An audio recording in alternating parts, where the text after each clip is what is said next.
Assalamualaikum students, this is me Miss Fauziya Khan, your zoology teacher, and it's our lecture number 2 of chapter number 3, that is enzyme. Last class में हमने इसका lecture number 1 जो है discuss किया था। Previous class में हमने study किया था कि एंजाइम्स क्या है, कौन कौन से इसके कैरेक्टरिस्टिक है, मींस किसी भी मॉलिक्यूल्स को एंजाइम कहने के लिए क्या क्या उसमें प्रॉपर्टीज होनी चाहिए। आज का जो टॉपिक हम डिस्कस करेंगे वो है फैक्टर्स अफेक्टिंग एंजाइम एक्टिविटी। कौन कौन से ऐसे फैक्टर्स हैं जो एंजाइम की एक्टिविटी को डिस्टर्ब करते हैं या इफेक्ट करते हैं। So let's talk about the factors which affecting the enzyme activities. कौन कौन से ऐसे फैक्टर्स हैं जो कि एंजाइम की एक्टिविटी को डिक्रीज करते हैं या इंक्रीज करते हैं। उन तमाम फैक्टर्स के बारे में आज के लेक्चर में हम डिस्कस करेंगे। तो जो फर्स्ट फैक्टर है वो है concentration of substrate, second one is temperature, pH, coenzyme activators and inhibitors, and number 5 is water, number 6 is radiation. These are the factors which affecting the enzyme activities. तो इनके बारे में हम वन बाय वन डिस्कस करेंगे। तो first factor जो है वो क्या है, कंसंट्रेशन ऑफ सबस्ट्रेट। सबस्ट्रेट क्या होता है? सबस्ट्रेट वो मॉलिक्यूल होता है जिसके ऊपर एंजाइम वर्क करता है। तो हम इसकी क्वांटिटी के बारे में बात करेंगे, कैसे जो है कि सबस्ट्रेट की क्वांटिटी कंसंट्रेशन जो है एंजाइम की एक्टिविटी को जो है इफेक्ट करती है। The rate of reaction with increase in concentration of substrate until the available enzyme becomes saturated with substrate। क्या होता है कि जो रेट ऑफ रिएक्शन है, ठीक है ना, वो इंक्रीज होता है किससे? जैसे ही इसमें कंसंट्रेशन सबस्ट्रेट की कंसंट्रेशन जो है अमाउंट बढ़ाएंगे, जो रेट ऑफ रिएक्शन है वो भी क्या होगा, वो भी जो है इंक्रीज होगा। लेकिन कब तक? जब तक तमाम जो एंजाइम है वो सैचुरेटेड ना हो जाए, तब तक जो है रेट ऑफ रिएक्शन इंक्रीज होगा। ठीक है ना, मीन्स सबस्ट्रेट की क्वांटिटी जो है डायरेक्टली प्रोपोर्शनल है किसके? एंजाइम की एक्टिविटी के। मीन जितनी ज़्यादा सबस्ट्रेट की अमाउंट बढ़ाएंगे उतना ही एंजाइम जो है की वर्किंग भी क्या होगी, इंक्रीज होती रहेगी, बढ़ती रहेगी। फॉर एग्जांपल ये एक जो है एंजाइम है, ठीक है ना, ये एक दूसरा एंजाइम है। यहाँ आपके पास जो है सबस्ट्रेट है, ये सबस्ट्रेट आके जो है यहाँ पे वर्क करेगा, ठीक है ना, यहाँ अटैच होगा तो ये वर्क करेगा, रिएक्शन होगा, तो रिएक्शन कम हो रहा है, फिर दूसरा एंजाइम वर्क करना स्टार्ट होगा, यहाँ से सबस्ट्रेट जो है यहाँ पे आके बैठेगा, तो मीन्स सबस्ट्रेट इंक्रीज हो रहा है तो एंजाइम की वर्किंग भी इंक्रीज हो रही है। अच्छा, फिर दोबारा जो है ये इसके रिएक्शन के बाद ये आएगा। अब एक वक्त ऐसा आएगा कि बहुत सारे सबस्ट्रेट आ जाएं, ठीक है ना, तो मीन्स अब जो है क्या है कि ये जो एंजाइम है ये क्या है, ये ऑक्यूपाइड है, मीन्स इसके पास जगह नहीं है कि और सबस्ट्रेट जो है फौरन रिएक्शन करे, तो जो बाकी सबस्ट्रेट उनको वेट करना पड़ेगा।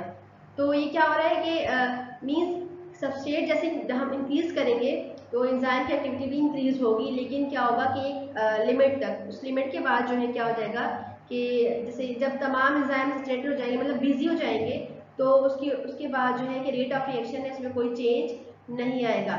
ये सेम ऐसा ही है जैसे कि इसकी एग्जांपल अगर मैं दूं आपको कि आप एक बैंक पे जाते हैं, ठीक है ना, बैंक में जो है जो गार्ड है तमाम लोगों को बाहर खड़ा कर देता है, अंदर 3 काउंटर है, ठीक है ना, तो अब वो गार्ड जो है किसी एक पर्सन को अंदर जाने दे और जाके अपना काम कर ले। जब वो एक जो पर्सन है वो जाके किसी एक काउंटर पे जाएगा तो क्या होगा कि काम होगा लेकिन स्लो होगा।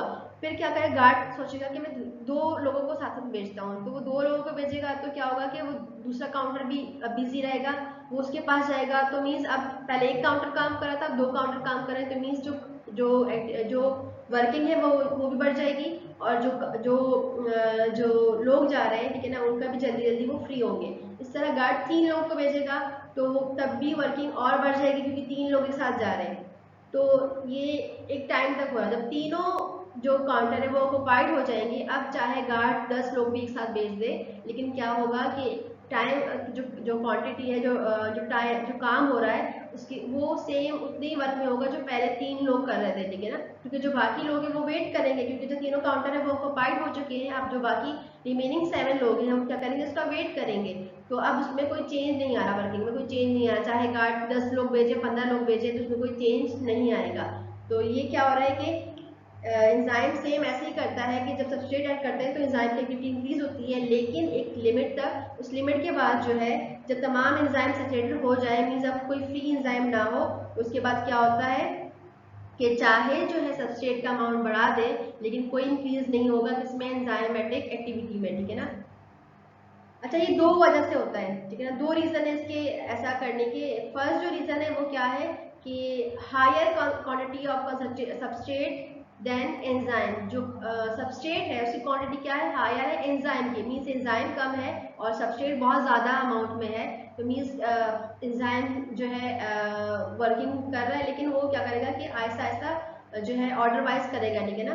तो इसलिए जो है क्वांटिटी अगर ज़्यादा सबस्ट्रेट की और एंजाइम की कम है, इसकी वजह से होता है। सेकंड जो रीज़न है वो क्या है, वो रीज़न ये है कि accumulation of and product high in high quantity.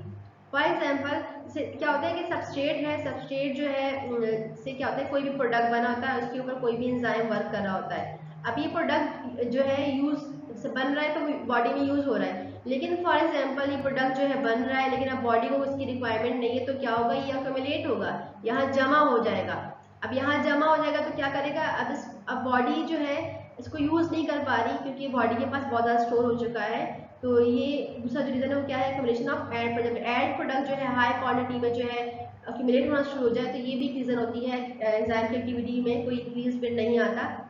Mean अब क्या करेगा, ये प्रोडक्ट आके जो है इस एंजाइम को रोकेगा कि भाई अभी ज़रूरत नहीं है, और जो है और सबस्ट्रेट बनाने की कोई ज़रूरत नहीं, क्योंकि बॉडी इसको यूज़ नहीं कर रही, ठीक है ना। तो ये दो रीज़न है। सबस्ट्रेट कंसंट्रेशन यहाँ पे अगर डायग्राम में देखें कि यहाँ पे क्या था कि 1 2 3 4 5 एंजाइम है, लेकिन दो सबस्ट्रेट है, तो इजीली जो है वर्किंग हो रही है।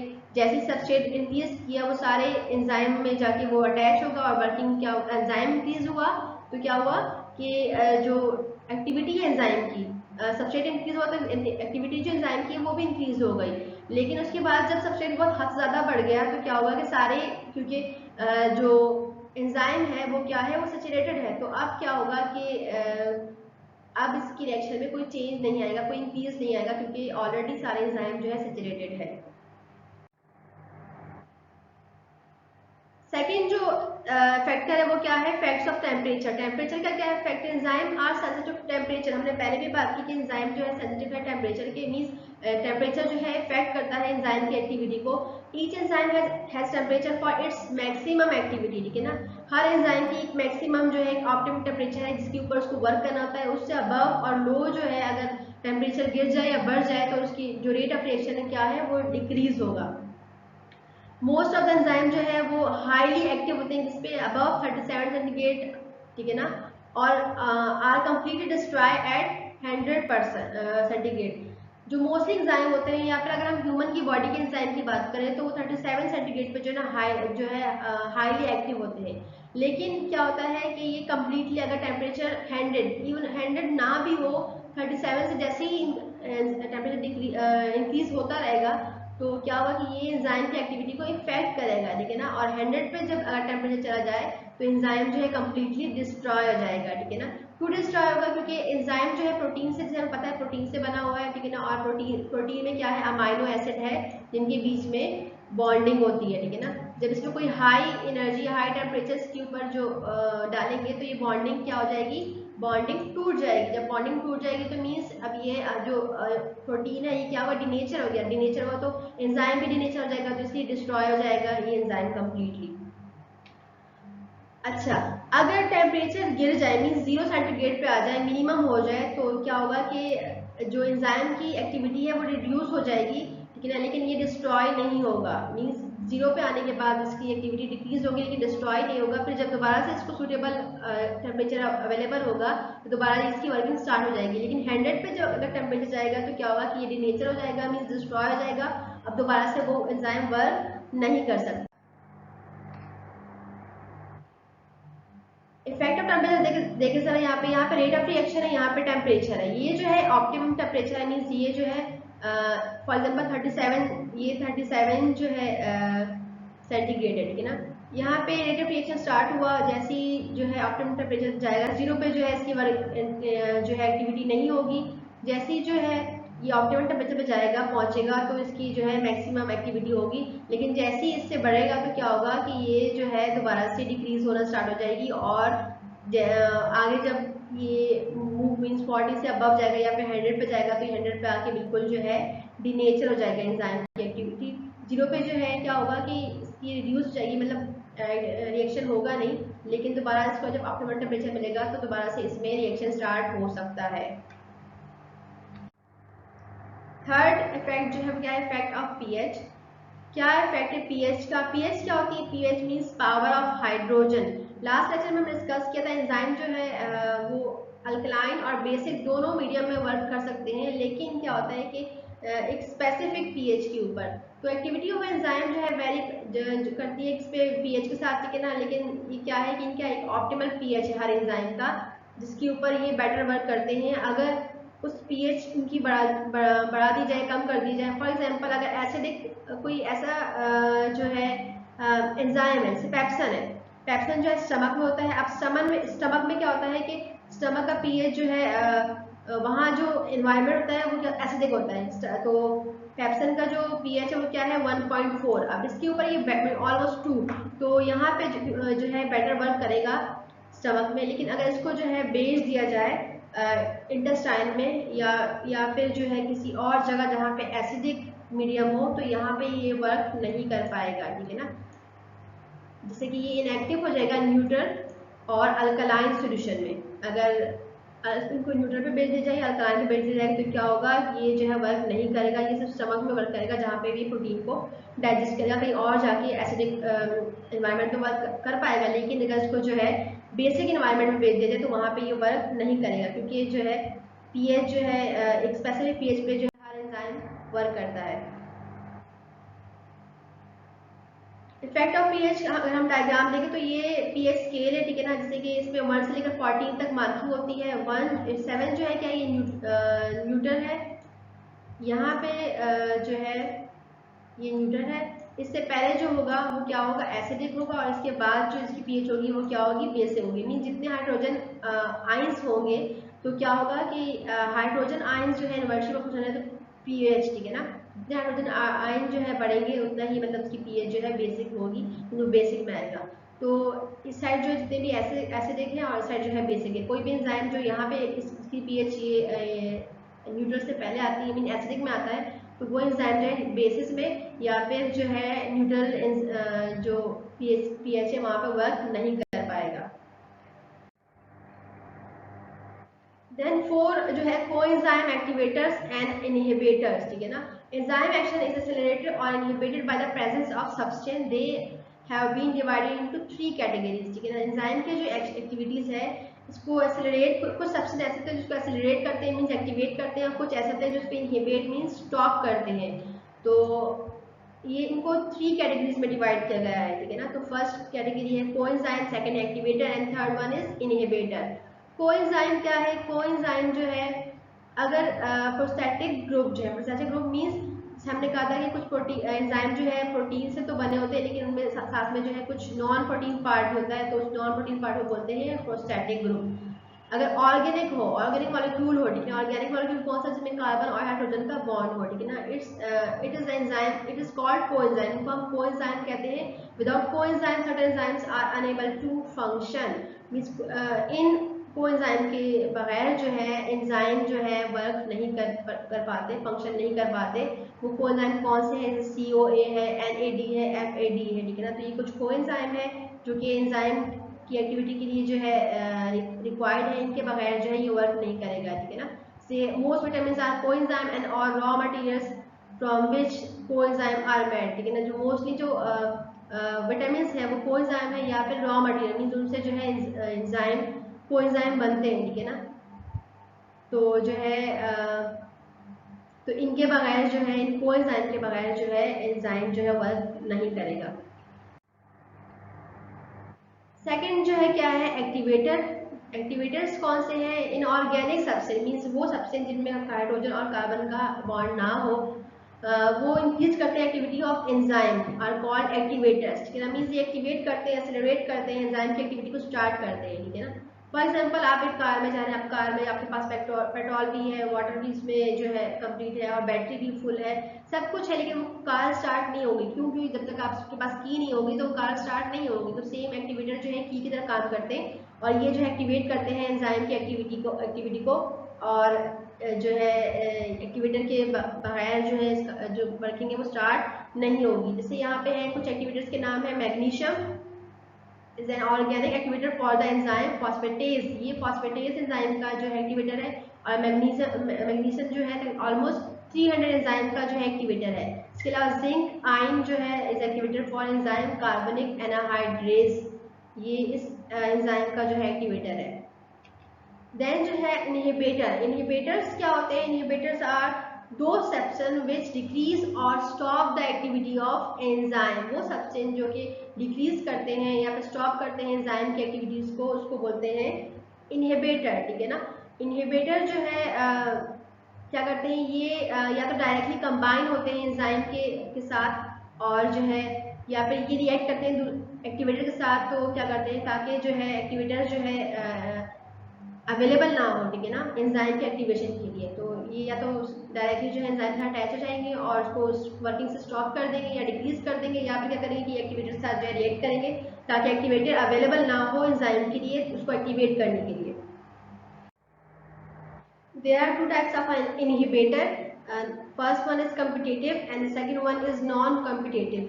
Competitive inhibitor कौन से inhibitor होते हैं? जैसे कि इसके नाम से पता चल रहा है कि competitive means वो inhibitor जो compete करते हैं उससे मुकाबला करके उसकी वर्किंग को डिक्रीज कर रहा हो या फिर जो है रोक रहा हो। ठीक है ना? तो competitive inhibitor जो है ये वो इनहिबिटर होते हैं जो बाइंड होते हैं करते हैं active side of the enzyme. Enzyme का जो एक्टिव साइड है, क्योंकि वहां पे सबस्ट्रेट को अटैच होना होता है, तो वहां पे जो है ये बाइंड होते हैं। क्यों बाइंड होते हैं? ताकि सबस्ट्रेट को रखा जा सके, दूर रखा जा सके बाइंडिंग से। Some inhibitors resemble the normal substrate molecules and compete for the admission into the active site. कुछ इनहिबिटर ऐसे होते हैं जो कि सबस्ट्रेट होता है उसे असेंबल करते हैं। फॉर एग्जांपल ये आपके पास एक एंजाइम है, ये एक एंजाइम है और ये इसका जो है एक्टिव साइड है। किसी भी सबस्ट्रेट को, ये सबस्ट्रेट जो है इसकी शेप का जो है सबस्ट्रेट है जो कि जिसने यहाँ पे आके अटैच होना है एक्टिव साइड में, और यहाँ पे जो है इसने रिएक्शन करना है। ठीक है ना? अच्छा, सेम इसी की तरह कुछ और मॉलिक्यूल होते हैं जो कि सबस्ट्रेट की शेप के होते हैं। तो ये जो है कॉम्पिटिटिव इनहिबिटर है। अब क्या होगा कि जब ये सबस्ट्रेट यहाँ पे अटैच होगा तो रिएक्शन होगा, लेकिन अगर सबस्ट्रेट अटैच नहीं होगा तो रिएक्शन नहीं होगा। तो ये जो इनहिबिटर है क्या करेंगे कि ये जो है सबस्ट्रेट से बैठने से पहले जो है यहाँ पे आके बैठ जाएंगे। जब ये आके यहाँ बैठ जाएंगे, अब सबस्ट्रेट को जो है यहाँ जगह नहीं मिल रही, तो जब जगह नहीं मिली तो मीन्स अटैच नहीं होगा, जब अटैच नहीं होगा तो रिएक्शन भी नहीं होगा। तो ये इस तरह जो है इसकी वर्किंग को रोक रहा है। सेम ये ऐसा ही है जैसे हम गेम खेलते हैं बचपन में, वो जो म्यूजिकल चेयर होता है कि एक चेयर होती है, दो पार्टिसिपेंट होते हैं, लेकिन जो सबसे पहले बैठ गया तो वो जो है चेयर उसकी मतलब जो सबसे पहले चेयर बैठ गया तो वो विन कर जाता है। तो यहाँ पे सेम ऐसे ही होता है, सबस्ट्रेट और वो मॉलिक्यूल जो सबस्ट्रेट की तरह है, ठीक है ना, इनहिबिटर, जिसको इनहिबिटर कह रहे हैं, ठीक है ना, तो वो जब क्या करेगा कि वो सबस्ट्रेट से पहले जो है यहाँ जगह लेने की कोशिश करेगा। जब ये जगह ले लेगा तो क्या करेगा कि सबस्ट्रेट यहाँ पे नहीं बैठ पाएगा। तो जब ये नहीं बैठ पाएगा तो रिएक्शन भी नहीं होगा। अब कुछ जो इनहिबिटर होते हैं, कॉम्पिटिटिव इनहिबिटर जो होते हैं, ये रिवर्सिबल कुछ होते हैं। मीन्स कुछ ऐसे होते हैं जो कि जो बैठ के थोड़ी देर बाद उठ जाते हैं। ठीक है ना? तो जैसे यहाँ एक सबस्ट्रेट है, ये बैठा थोड़ी देर के लिए, फिर ये उठ गया, फिर अब ये जो है जो इनहिबिटर है ये आके बैठेगा, फिर रिएक्शन नहीं होगा, फिर सबस्ट्रेट बैठेगा तो फिर रिएक्शन होगा। अब क्या इसके लिए क्या किया जाता है? तो इसको बोलते हैं रिवर्सेबल इनहिबिटर। अब अगर सबस्ट्रेट की अमाउंट बढ़ा दी जाए तो क्या होगा कि पहले जो है एक टाइम काम रुक रहा था और एक टाइम जो है वर्क हो रहा था। अब क्योंकि यहाँ पे 4 एंजाइम है, 4 सबस्ट्रेट है, तो 4 टाइम वर्किंग होगी। यहाँ ये जब बैठेगा तो वर्किंग होगी, फिर ये बैठेगा तो वर्किंग होगी, फिर जब ये बैठेगा तो वर्किंग होगी, फिर जब ये अटैच होगा तो वर्किंग होगी। मीन्स 4 टाइम वर्किंग हो रही है। और एक दफ़ा जब ये सबस्ट्रेट के अलावा दूसरा मॉलिक्यूल है इनहिबिटर, जब ये बैठेगा तो वर्किंग नहीं होगी। तो मीन्स सबस्ट्रेट के अमाउंट को बढ़ा देने से, उसकी क्वांटिटी को बढ़ा देने से क्या होगा कि रिएक्शन ज़्यादा टाइम तक होगा, ठीक है ना। दूसरी जो अच्छा ये एग्जाम्पल कुछ डायग्राम देखिए यहाँ पे, एंजाइम इनहिबिटर, ये कम्पिटिटिव इनहिबिटर है, ये एंजाइम है और ये क्या है, सबस्ट्रेट है, और ये जो है इनहिबिटर है। इनहिबिटर आके यहाँ बैठ गया, ठीक है ना, जो कि असेंबल करा था सबस्ट्रेट से, वो यहाँ पे आके अटैच हो जाएगा। जब ये अटैच हो जाएगा तो अब सबस्ट्रेट को जगह नहीं मिल रही, तो यहाँ पे रिएक्शन नहीं हो सकता। तो ये कौन सा है, कम्पिटिटिव इनहिबिटर है, जो कि कम्पीट करके, जो मुकाबला करके जो है सीट के लिए मुकाबला कर रहा है, लेकिन यहाँ बैठने के लिए मुकाबला कर रहा है और इसकी वर्किंग को रोक रहा है। ये नॉन कम्पिटिटिव हम आगे डिस्कस करेंगे। सेकेंड जो टाइप है वो क्या है, non competitive inhibitor. In non competitive inhibitor में क्या होता है कि यह कम्पीट नहीं करता, ठीक है ना। इस इनहिबिशन में क्या होता है कि जो मॉलिक्यूल है वो बाइंड होता है एंजाइम में किसी other than it's active side. हमने पढ़ा था कि एक्टिव साइड होती है, एक जगह होती है जहाँ पे सबस्ट्रेट को अटैच होके उसको रिएक्शन करना होता है। तो ये क्या करेगा, जो कम्पिटिटिव में था वो तो एक्टिव साइड की ही जगह पे बैठ रहा था और सबस्ट्रेट को जो है अलाउ नहीं कर रहा था, लेकिन नॉन कम्पिटिटिव क्या करता है कि ये किसी और जगह पे अटैच होता है जो कि एक्टिव साइड नहीं है, कोई और साइड है। This other binding site is called allostatic site. Allo means other and steric means space or structure. And the inhibitor which act at this site is called allostatic inhibitor.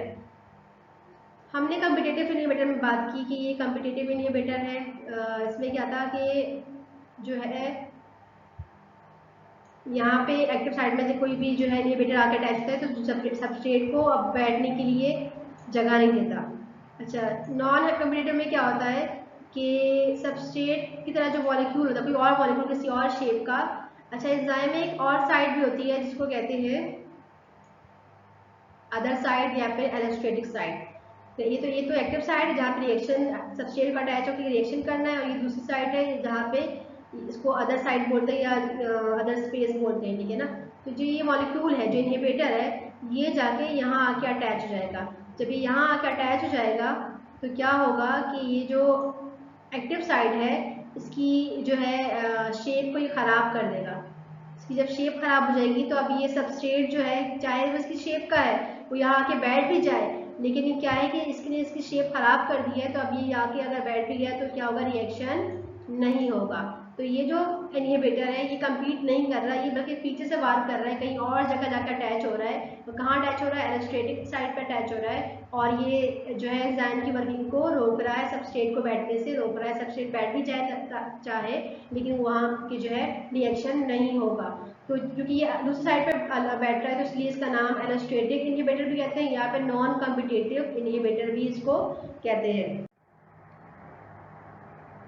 ये competitive inhibition की means inhibitor जो है active side पर बैठ के जो है इसको जगह नहीं दे रहा, लेकिन यहाँ पे क्या है, ये जो नॉन कम्पिटिटिव है, ये एलोस्टेटिक इनहिबिटर है, ये क्या किसी और साइड पर बैठ के जो है इसकी शेप इसने ख़राब कर दी। जब शेप खराब कर दी तो अब सबस्ट्रेट जो है इस पर सही से फिट नहीं आएगा। फिट आ भी गया तो फिर भी रिएक्शन नहीं होगा, क्योंकि यहाँ पे इसकी शेप अब खराब हो चुकी है, लेकिन अब यहाँ पे ये रिएक्शन नहीं होगा। तो जो है ये नॉन कम्पिटिटिव या एलोस्टेटिक इनहिबिशन है। ओके, नेक्स्ट जो है आपके पास फीडबैक इनहिबिशन। फीडबैक इनहिबिशन क्या है, आपकी बॉडी में जो है पॉइंट पॉइंट पे जो है ना फीडबैक मैकेनिज्म लगे होते हैं, जो कि फीडबैक देते रहते हैं बॉडी में चीज़ कम हो रही है, ज़्यादा हो रही है, और उसके अकॉर्डिंग फिर काम होता है। The activity of almost every enzyme in a cell is regulated by feedback inhibition. Body में जितनी भी ऑलमोस्ट एंजाइम है उनकी जो रेगुलेशन है वो फीडबैक मैकेनिज्म के थ्रू होता है, ठीक है ना। फीडबैक इनहिबिशन जो है एग्जांपल है बायोलॉजिकल कंट्रोल, मतलब कोई भी बॉडी में बायोलॉजिकल कंट्रोल होता है, कुछ कंट्रोल करना होता है तो उसकी एग्जांपल है, ठीक है ना। इसको नेगेटिव फीडबैक भी कहते हैं। फॉर एग्जांपल आपकी बॉडी, आपने फूड लिया, फूड लेने के बाद जो है आपकी बॉडी में ग्लूकोज का लेवल इंक्रीज हो गया। अब क्या होगा कि आपके फीडबैक मैकेनिज्म में आपकी बॉडी को बताएंगे कि ये आपकी बॉडी में ग्लूकोज का लेवल इंक्रीज हो गया, तो कुछ ऐसे सेल जो है, कुछ ऐसे हार्मोन जो है रिलीज करेंगे, जैसे कि इंसुलिन है। इंसुलिन जाएगा बॉडी के पास और क्या करेगा, इस ग्लूकोज के लेवल को डिक्रीज कर देगा। यहाँ पे एक चीज़ इंक्रीज हो रही है, दूसरी डिक्रीज हो रही है, मीन अपोजिट में काम हो रहा है। तो ऐसे फीडबैक को बोलते हैं नेगेटिव फीडबैक। तो फीडबैक में है क्या कि कोई भी जो प्रोडक्ट जब अबंडन मतलब बहुत ज़्यादा जो है बॉडी में बन जाए तो आपकी बॉडी ही जो है क्या करती है कि इसमें कुछ जो कोई प्रोडक्ट है वो क्या करेगा, तो आगे जाके मैसेज देगा कि अब जो है बॉडी को ये प्रोडक्ट की रिक्वायरमेंट नहीं है, इसको रोक दिया जाए, मीन्स और प्रोडक्ट ना बनाया जाए। तो ये एक्चुअली फीडबैक है, ठीक है ना। जैसे फॉर एग्जांपल ये जो है सबस्ट्रेट है, सबस्ट्रेट से जो है प्रोडक्ट में चेंज हो रहा है, ठीक है ना। ये कुछ एंजाइम है जो सबस्ट्रेट को जो है चेंज करेंगे प्रोडक्ट में। तो जब यहाँ पे प्रोडक्ट बन जाएगा, ठीक है ना, जैसे प्रोडक्ट पहले यूज हो रहा है तो प्रोडक्ट बनता रहेगा, लेकिन जब यहाँ पे प्रोडक्ट अक्यूमुलेट होना शुरू हो जाएगा, मीन्स अब बॉडी को जो है और प्रोडक्ट की रिक्वायरमेंट नहीं है, इसकी क्वांटिटी इंक्रीज हो गई है, अब ये या तो वेस्ट होगा या एनर्जी वेस्ट होगी, तो क्या करेगा, यही प्रोडक्ट जो है, इनमें से एक प्रोडक्ट आके जो है इस एक एंजाइम को आके रोक देगा, ठीक है ना।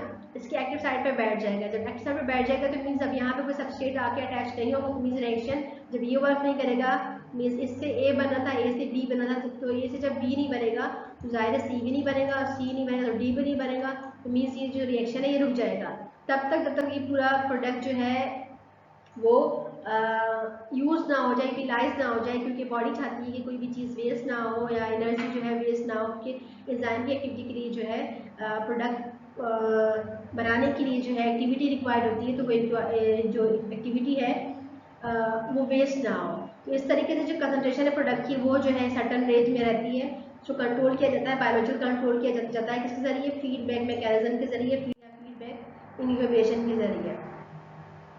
नेगेटिव फीडबैक का हम एग्जांपल देखें, जैसे मैंने अभी आपको एग्जांपल दी है कि इसमें जो है एक एग्जांपल तो ये कि स्टिमुलस होता है, फिर वो सेंसेस प्रोवाइड करता है, कोई भी इन्वायरमेंट में चेंज हो, मीन्स या बॉडी में कोई चेंज हो, तो फिर सेंसेस जो है आगे मैसेज देते हैं, उसको कंट्रोल किया जाता है, इफेक्टिव पे वर्क करते हैं। फॉर एग्जांपल बॉडी टेम्परेचर 37 से एक्सीड कर रहा है, ठीक है, मतलब बढ़ रहा है, तो नर्व सेल जो है स्किन में उनको मैसेज पहुंचेगा जब और ब्रेन को मैसेज कहाँ जाएगा, ब्रेन के पास।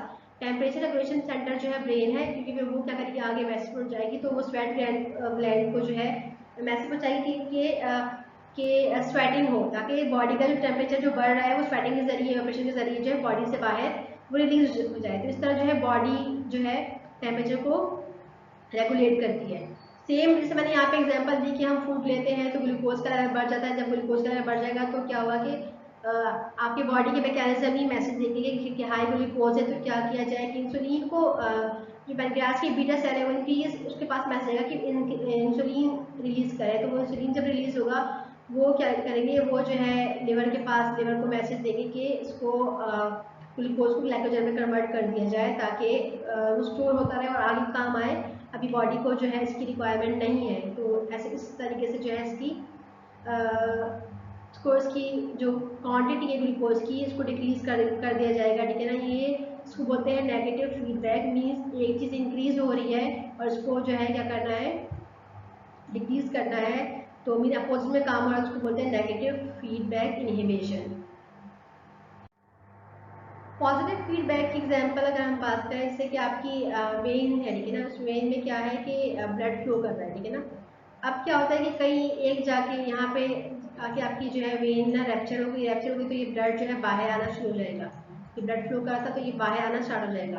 अब क्या होगा कि मैसेज आया कि वेन रैप्चर हो गई है, तो जाके यहाँ पे कोई प्लेटलेट्स आके यहाँ पे बैठ जाएगा। अब प्लेटलेट्स है, प्लेटलेट से कवर नहीं हो रहा तो और मैसेज देगा, और वो और प्लेटलेट दूसरे आके बैठ जाएंगे, और फिर और प्लेटलेट्स आएंगे, और फिर मैसेज आएगा और प्लेटलेट्स आएंगे, जब तक ये जो रैप्चर जो वेन है ये इससे जो ब्लड फ्लो है वो रुक ना जाए, तब तक जो है यहाँ पे प्लेटलेट्स आके बैठते रहेंगे। तो इसको ये है पॉजिटिव फीडबैक, मीन्स एक चीज़ इंक्रीज हो रही है, जब यहाँ पे प्लेटलेट एक आया, जब उसको और इंक्रीज किया जा रहा है तो उसको क्या बोलेंगे हम, पॉजिटिव फीडबैक कहेंगे। उसके बाद जो है जो फिफ्थ इफेक्ट है, फैक्टर है जो इफेक्ट कर रहा है एंजाइम की एक्टिविटी को, वो क्या है, रेडिएशन। रेडिएशन क्या है, मीन्स वो तमाम रेज, वो हाई जो रेज है कि जो कि अल्ट्रा वायलेट रेज है, बीटा रेज है, ठीक है ना, गामा रेज है, या फिर एक्स रे जो हाई लेवल पे होती है, वो ये सारी रेडिएशन भी, ये भी एंजाइम की एक्टिविटी को जो है वो कर रही है, इफेक्ट कर रही है। क्यों, क्योंकि ये अल्टर करती है शेप ऑफ प्रोटीन। ये क्योंकि एंजाइम किससे बना है, प्रोटीन से बने हुए, और प्रोटीन किससे बना हुआ है, इसमें जो है अमाइनो एसिड है, इसमें अमाइनो एसिड जो है आपस में मिले, जिनमें बॉन्डिंग है, ठीक है ना। जब इनके ऊपर हाई रेज जब दी जाती है तो क्या होता है कि इनकी बॉन्डिंग जो है टूट जाती है। जब बॉन्डिंग टूट जाएगी तो ये क्या हो जाएगा, डीनेचर हो जाएंगे। तो डीनेचर जब हो जाएंगे तो इनकी शेप भी अल्टर हो जाएगी। तो मीन्स ये रेडिएशन जो है, हाई रेडिएशन या कोई भी हाई एनर्जी, चाहे टेम्परेचर हो रेडिएशन हो, तो ये जो है प्रोटीन को ब्रेक की अमाइन जो बॉन्डिंग है अंदर अमाइनो एसिड उसको ब्रेक डाउन करती है, तो उसकी वजह से उसको डीनेचर कर देती है। तो इसलिए जो रेस वगैरह है ये इफेक्ट करती है, ये इंपॉर्टेंट फैक्टर है जो कि इफेक्ट करता है एंजाइम की एक्टिविटी को।